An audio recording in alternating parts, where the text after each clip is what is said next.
Pak Azra, Anda dikenal sebagai tokoh pemersatu progresif, begitu. Kalau Anda melihat fenomena yang terjadi ini, baik itu secara kenyataannya ada yang rame-rame menolak seseorang, kemudian juga kemudian dilawan oleh di media sosial untuk menolak katanya untuk diadu gitu. Apa yang Anda bisa tafsirkan dari sini? Ya, pertama kita bersyukurlah bahwa demonya, unjuk rasanya berlangsung dengan damai ya, walaupun taman-tamannya jadi rusak gitu ya. Seharusnya tamannya jangan rusak ya. Karena di dalam Islam tidak boleh itu merusak-rusak taman itu. Ya, unjuk rasa boleh tapi jangan merusak-rusak. Itu yang paling penting ya. Nah, menurut saya hashtag jangan mau diadu, saya kira itu pas sekali.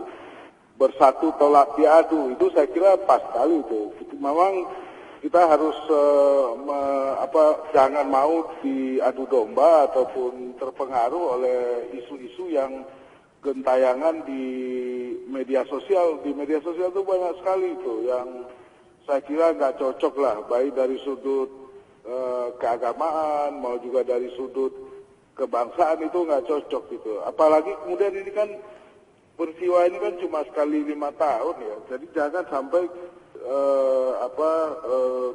ketidaksukaan itu kemudian kepada calon tertentu itu kemudian akhirnya menimbulkan ekses-ekses yang sebetulnya nggak perlu. Saya kira dikembalikan aja lah kepada prinsip yang ada dalam demokrasi, yaitu yang disebut dengan reward dan punishment ya. Reward itu kalau memang dalam pandangan ataupun keyakinan para pemilih ini, seorang calon itu memang menunjukkan kinerja yang baik atau tidak baik, atau ada aspek tertentu dari kepemimpinannya yang nggak pas, saya kira jangan dipilih lagi, ya kan? Atau bisa juga dipilih lagi. Itu sangat tergantung dari pikiran-pikiran dan pertimbangan yang rasional. Jadi jangan misalnya pertimbangannya itu lebih emosional. Kalau emosional maka kemudian demokrasi kita bisa jadi rusak itu. Dan iya, kalau misalnya Pak Azra lihat begitu, Pak Azra kan sudah mengikuti beberapa pemilu begitu kan, juga melihat hidup di Jakarta dengan masyarakat yang majemuk. Sebenarnya dengan aksi-aksi seperti ini, para pemilih di Jakarta sendiri tuh lebih rasional atau tidak ketika memilih seseorang? Apakah memang berdasarkan track record-nya atau berdasarkan dengan personalnya justru yang mereka lihat? Umumnya pemilih Jakarta itu sangat rasional ya, dan juga kita lihat pertimbangan-pertimbangan yang didasarkan misalnya oleh primordialisme tertentu ya, yang kental misalnya, itu tidak cukup efektif untuk mengubah keadaan. Jadi mengubah pertimbangan rasional itu memang akan selalu ada kelompok-kelompok dalam masyarakat yang tidak setuju dengan calon tertentu, itu pasti ada gitu. Nah, saya kira ini kan yang kita lihat di media sosial itu memang isunya memang sangat kental dengan SARA. Nah, oleh karena itu saya kira kedua belah pihak, baik calon maupun masyarakat sendiri, sebaiknya menghindarkan diri dari isu-isu yang terkait dengan SARA. Sebab kalau ini muncul maka kemudian akan timbul aksi dan reaksi. Nah, aksi dan reaksi ini bisa jadi keras, menimbulkan perpecahan di kalangan masyarakat. Jadi ini kan satu kelompok nih dari masyarakat, tapi juga ada kelompok lain yang juga suaranya sangat keras begitu. Dan ini menimbulkan konflik yang cukup dalam, cukup akut, bahkan di dalam sebuah organisasi Islam itu ada perpecahan-perpecahan. Dan bahkan juga ada misalnya merendahkan, menghina, melecehkan, itu jadi muncul dia. Dan oleh karena itulah saya kira para calon dan juga masyarakat menghindarkan diri daripada terjerumus kepada primordialisme yang bernyala-nyala itu. Kalau Bapak lihat ini kan trennya kayak misalnya di London gitu, ada wali kota yang orang Islam, Sadikan gitu, sementara dia jadi sebenarnya dari keluarga minoritas di sana. Justru diapresiasi karena memang ada track record-nya yang dipercaya bisa membangun kotanya jauh lebih baik lagi begitu. Nah, kalau misalnya apakah Jakarta sendiri itu bisa lebih progresif dalam hal ini, lebih apa ya, lebih melihat berdasarkan orang percaya karena apa yang kapabilitasnya dia, begitu. Kalau menurut Anda bagaimana? Kalau selama ini saya lihat pilkada yang terakhir misalnya kan itu juga diwarnai juga oleh isu-isu yang berbau sara ya. Tapi kan kemudian itu juga tidak mempan ya kan, tidak mempan. Nah cuma pemilu yang lalu itu mungkin dari pihak calonnya sendiri itu lebih hati-hati di dalam misalnya menggunakan menyinggung soal agama itu lebih hati-hati ya. Tapi kalau yang sekarang di antara calon itu ada yang mungkin agak kelepasan lah gitu ya, kelepasan sehingga kemudian menimbulkan reaksi yang keras. Nah sebetulnya reaksi yang keras itu sudah agak menyurut ketika yang bersangkutan minta maaf. Nah ini bagus. Tapi kemudian di dalam masyarakat itu masih beredar media sosial atau isu-isu yang kelihatannya makin mengental itu. Ya, sehingga saya sendiri juga mengkhawatirkan jangan-jangan demo yang tadi sore itu, pagi tadi saya bayangkan nanti akan kacau gitu ya. Ternyata ya aman lah, walaupun tamannya jadi rusak gitu ya. Jadi ini juga kita patut hargailah hal seperti itu tidak terjadi kekerasan, ini saya kira penting gitu. Ya. Baik Pak Jumadi Azra, mudah-mudahan tidak akan pernah berhasil untuk diadu warga Jakarta ini tetap aman dan damai. Terima kasih banyak Pak Jumadi Azra. Menteri Agama Lukman Hakim Saifuddin mengimbau agar unjuk rasa yang dilakukan oleh Ormas Islam di beberapa wilayah di Indonesia terkait protes atas pernyataan Ahok tidak merusak tatanan kehidupan berbangsa dan tidak memecah belah antar umat beragama. Seruan ini juga disampaikan oleh sejumlah elemen masyarakat.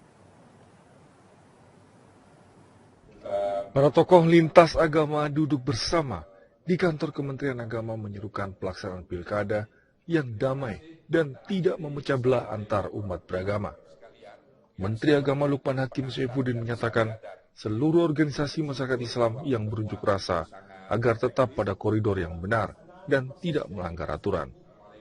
Menurutnya masyarakat terus mampu menjaga kerukunan beragama, menyatukan perbedaan dan menciptakan demokrasi yang sehat, bukan malah memecah belah perbedaan.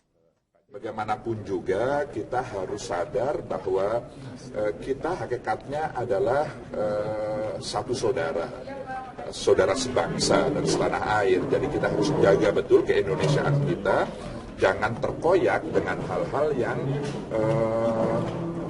akan kita sesali di kemudian hari. Tidak terbawa oleh perasaan-perasaan primordial dan emosional, tetapi perhatikan saja kualitas yang diharapkan dari para mereka yang mau dipilih di dalam pilkada itu. Jadi fokus pada apa yang menjadi harapan kita terhadap mereka dan apakah mereka diharapkan menyelesaikan dan tidak bertanya ini dari agama mana dan sebagainya. Sementara itu, Badan Pengawas Pemilu DKI Jakarta terus mengkampanyekan pilkada yang cerdas, damai, dan tanpa menyinggung suku, ras, ataupun agama. Salah satunya dengan mengajak organisasi keagamaan dan LSM. Bawaslu DKI sudah siap melakukan pengawasan dan siap merespon laporan dalam waktu 24 jam apabila terjadi pelanggaran SARA selama pelaksanaan Pilkada serentak 2017. Meski begitu, Bawaslu DKI melakukan pencegahan dengan mengajak organisasi keagamaan seperti Forum Kerukunan Umat Beragama DKI Jakarta, Rais Syuriah PBNU, serta LSM Lingkar Madani untuk mengedepankan kampanye tanpa SARA. Kerjasama dengan pihak kepolisian untuk menindaklanjuti jika ada pelanggaran-pelanggaran terkait dengan tindak pidana pemilihan. Di dalam sentra penegakan hukum terpadu, yaitu Sentra Gakumdu, itu sudah ada kerjasamanya. Dan jika ada pelanggaran-pelanggaran yang terkait dengan tindak pidana pemilu, maka Bawaslu akan merespon 1x24 jam bersama dengan tim Gakumdu untuk menelusuri, untuk mengkaji dan memutuskan apakah itu merupakan pelanggaran atau bukan. Senada dengan Bawaslu, menurut Ketua FKUB DKI Syafi'i Mufid, masyarakat seharusnya tidak membawa SARA dan termakan black campaign dalam memilih kepala daerah, melainkan dengan melihat program yang akan dikerjakan pemimpinnya itu.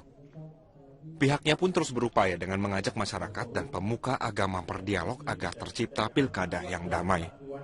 Berdiskusi bagaimana membangun kerukunan, termasuk kerukunan ketika menghadapi pilkada kayak gini ini. Jangan kita korbankan apa yang sudah kita pelihara dan kita bangun selama ini, hanya persoalan ini, persoalan senang tidak senang, persoalan fitnah-fitnah itu jangan sampai ada. Kita harus lurus. Namun demikian, FKUB DKI mengingatkan kepada siapapun pasangan calon yang nanti akan berkampanye untuk tetap berhati-hati dan tidak menyinggung sara dalam menyatakan pendapat kepada masyarakat. Tim Liputan Metro TV. Politik itu biasa. Pemerintah Jokowi jangan main-main. Ya. Kalau cuma pertikaian politik itu biasa. Ya. Tapi Ahok ini sudah menghina Al-Quran kitab suci 2,3 miliar di muka bumi ini. Ya.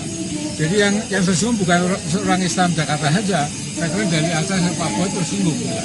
Karena itu kalau memerdekakan ini mudah sekali. Segera tangkap Ahok, proses hukumnya yang wajar saja. Ya. Dan nanti bagaimana? Begitu proses hukum jalan, ini umat Islam lega. Ya. Karena penghinaan akan ada hukumannya gitu. Nah, perkara berapa bulan tahun itu nanti biar hakim. Pak Amin tadi ikut long march, Pak Amin. Ikut long march tadi, Pak Amin. Ikut long march tadi, Pak Amin.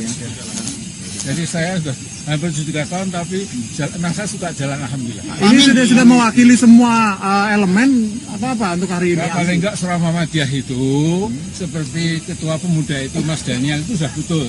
Atau Aisyah, atau NA, ya, atau bahkan Haidar Nasir. Ya. Cuma Pak Safi itu agak lain. Mengapa lain saya nggak tahu. Ya. Nah, jadi saya kira sebagai Muhammadiyah, sebagai Ijmi, sebagai orang Partai Islam, sebagai Mubalek, Dai, sebagai Profesor di UGM, ini saya datang ke sini bukan cari popularitas, saya sudah populer ya. Apa? Ya. Jadi saya menghimbau Pak Jokowi jangan dilindungi Ahok.